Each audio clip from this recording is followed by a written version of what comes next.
Live from Hazard, Kentucky, this is Jammin John's Wrestling News. Here's your news for Wednesday, December 12th, 2018.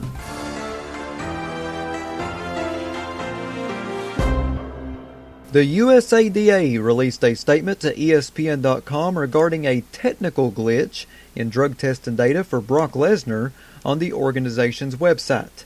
The USADA commented on this matter by saying, "The USADA updates the athlete test history page of the UFC/USADA website on a weekly basis.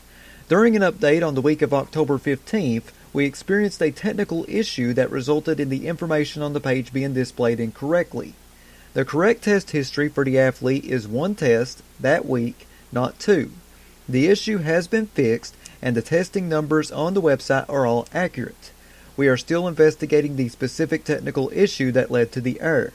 Jeff Novinsky, the UFC Vice President of Athlete Health and Performance, also released a statement regarding the situation. Jeff Novinsky said, "The public website, as I understand it, indicated there had been 2 tests during this last quarter, and it recently dropped to 1. I have always seen 1 test in this quarter for Lesnar. It was a urine test, and it came back negative." The WWE announced the following today: Rey Mysterio and Randy Orton will pull out a chair, or 2, or maybe 10, to settle their scorching rivalry, and the time and place for the hard-hitting encounter will be at WWE TLC, where they will go head-to-head, and swing for swing, in a chairs match. The bitter hatred between these two superstars fueled several jaw-dropping moments, including Orton viciously unmasking the master of the 619 during the November 20th edition of SmackDown Live. Given their chaotic brawls in recent weeks, nothing will come close to the battle that awaits them in this steel-sharpened steel affair. Will Mysterio capitalize on his moment for redemption, or will the Apex Predator claim another victim? Don't miss Mysterio and Orton swinging for the fences in what promises to be a chaotic chairs match at WWE TLC, Sunday, December 16th, streaming live at 7 p.m. Eastern Time, 4 p.m. Pacific Time, on the award-winning WWE Network. This week's Monday Night Raw did 2.194 million viewers, which was down from the previous 2018 low of 2.286 million viewers from last week. Here are the hourly numbers from ShowBuzzDaily.com.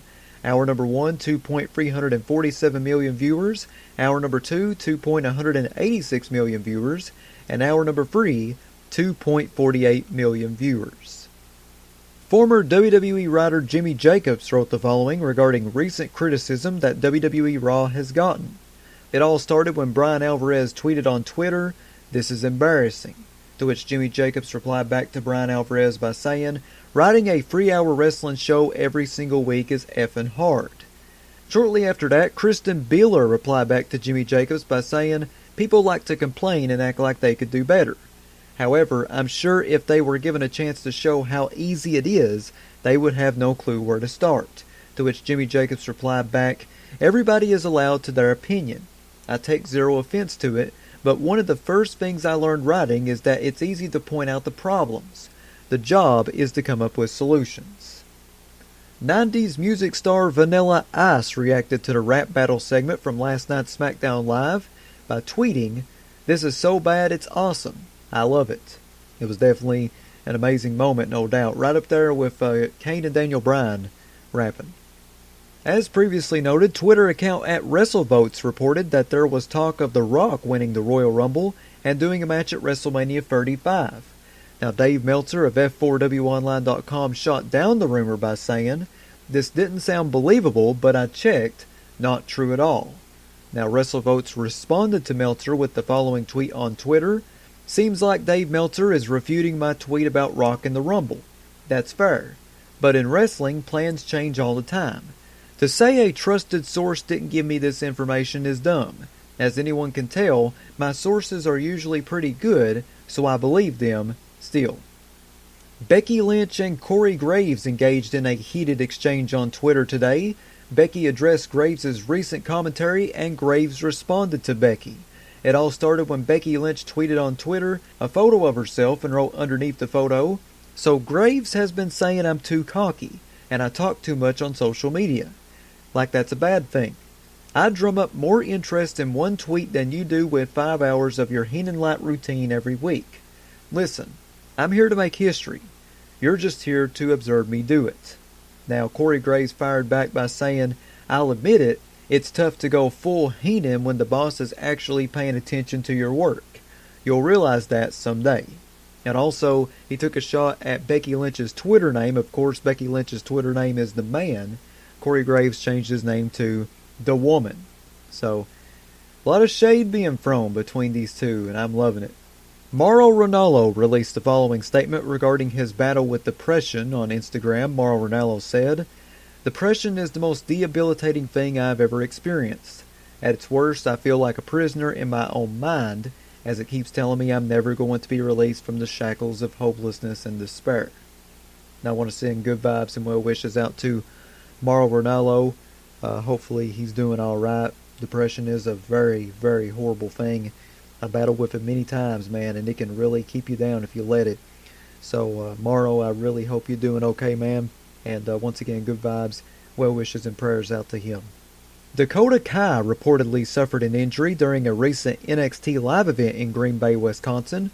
While not confirmed by WWE, it's believed that Kai is suffering from a torn ACL, which could put her out of action for at least 6 months.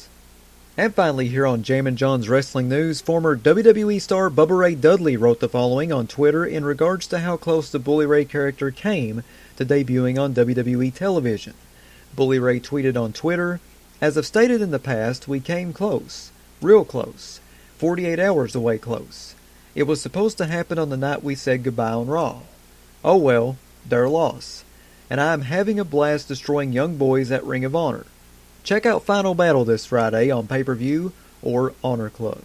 Yeah, Final Battle should be a really amazing show. Can't wait to hopefully see that this Friday.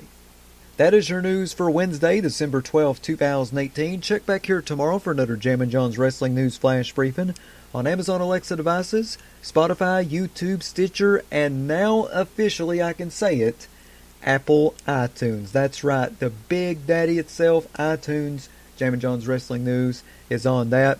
Look out, Howard Stern, because I'm becoming the next king of media.